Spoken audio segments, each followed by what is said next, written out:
Hello viewers, সবাই কেমন আছেন? আজকে কিছু কথা বলি। সেই কথাটি হলো, আমরা আমাদের সন্তানদের শিক্ষা দিই।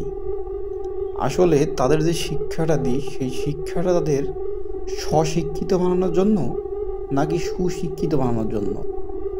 যদি তাদের স্বশিক্ষিত বানাইতে চান তাহলে ঠিক আছে, কিন্তু যদি সুশিক্ষিত বানাইতে চান তাহলে কিছু কথা আছে। এখন কথা হলো, সন্তানদের শিক্ষা যখন দিবেন, বর্তমান সময়ে বাবা মাগুলা তাদের সন্তানদের এমনভাবে শিক্ষাটা দেয় যে অন্তত তাদেরকে বলা হয় যে তুই যদি ভালো করে লেখাপড়া না করিস তাহলে তুই কি করবি। তাহলে তাদের মেন্টালিটিটা ধরানো হচ্ছে সে কি করবে। এখন আরও কিছু বলা হয়, সেটা হলো, আমাদের তুই না দেখিস সমস্যা নাই, কিন্তু তুই তো কিছু খাবি, তোর খাওয়ার জন্য হইলেও তোর তো পড়ালেখা করতে হবে, আমাদের দেখা লাগবে না। তুই তো নিজের ভালোটা তো বুঝবি, নিজের ভালোর জন্য হলে তো পড়ালেখা করে, আমাদের চিন্তা তোর করা লাগবে না, তোর চিন্তাটা তুই কর। তাহলে আপনার সন্তানকে যখন আপনি এরকম একটা চিন্তা ভাবনা, এরকম একটা মেন্টালিটি তৈরি করে তাকে শিখাচ্ছেন বা শিক্ষা দিচ্ছেন, দিন শেষে ও কি শিখলো? ও কিন্তু এই জিনিসটাই শিখবে যে আমার লেখাপড়া করে আমার ভালো থাকতে হবে, আমার স্ত্রী বা স্বামী সন্তান নিয়ে ভালো থাকতে হবে। তাহলে ও কিন্তু আপনাদের সাথে নিয়ে থাকতে হবে, ও কিন্তু এইটা শিখলো না। বা ও চাকরি করে ও ভালো কিছু করে ও যে আপনাদের জন্য কিছু করবে, ও কিন্তু সেটা শিখলো না, কারণ আপনার শিক্ষাটাই ছিল ভুল।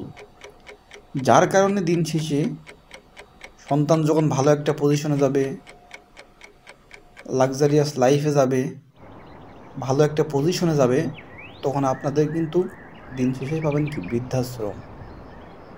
এর ফলশ্রুতি কি? এটা কি আসলে সন্তানের দোষ নাকি আপনার শিক্ষার দোষ? এটা মনে রাখবেন। যদি ছোটোকাল থেকে যদি শিখাইতেন যে তোকে এত কষ্ট করে মানুষ করতেছি, তুই নিজে ভালো করে পড়ালেখা কর, ভালো একটা পজিশনে যা, আমরা যখন একটা বয়সে চলে যাব, বৃদ্ধ হব, তখন আমাদের হাতের লাঠি তো তুই তো হবি, আমাদের তখন কে দেখবে? তো নিজে ভালো থাকতে হবে, নিজের সন্তান, স্ত্রী বা স্বামী সাথে আমাদেরকে নিয়ে তোর ভালো থাকতে হবে। যদি এরকম চিন্তা ভাবনা ওদের মাথায় দিয়ে যদি শিক্ষাটা দেওয়া হয়, তাহলে ওই সন্তান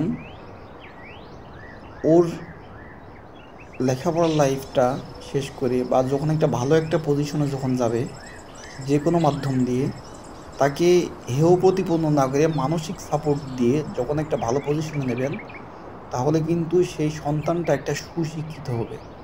এবং এই সুশিক্ষিত হওয়ার মাধ্যমে আপনারা কিন্তু তার সেই শেষ বয়সে একটা সাপোর্ট পাবেন, সে কিন্তু আপনাদের সাথে নিয়েই থাকবে। সুতরাং এখন চিন্তাভাবনা আপনাদের, যে আপনার সন্তানকে আপনি কীভাবে শিক্ষাটা দেবেন বা কীভাবে শিক্ষাটা দিচ্ছেন। আপনার সন্তানকে আপনি সুশিক্ষিত বানাচ্ছেন নাকি স্বশিক্ষিত বানাচ্ছেন, এই বিষয়টা মাথায় রাখবেন। সুতরাং একটা সন্তান যখন ছোট থাকে, সে একটা কাদামাটির মতো থাকে। যেমন কাদামাটিকে যে আকারই ধারণ করান না কেন, সে আকারই ধারণ করবে। আপনার সন্তানকে আপনি যেমনটা শিক্ষা দেবেন, ও কিন্তু ঠিক তেমন শিক্ষাটাই পাবে এবং ও সে আকারটাই ধারণ করবে। এখন সন্তান আপনার, শিক্ষাটা দেওয়াটাও আপনার দায়িত্ব। এখন কি শিক্ষা দেবেন সেটা আপনি জানেন। সন্তানকে সঠিক শিক্ষা দিয়ে সুশিক্ষিত বানাবেন, নাকি ওর চিন্তা ভাবনাটাকে পরিবর্তন করে শুধু ওর স্বশিক্ষিত বানাবেন? বিষয়টা মনে রাখবেন। এতক্ষণ সাথে থাকার জন্য ধন্যবাদ।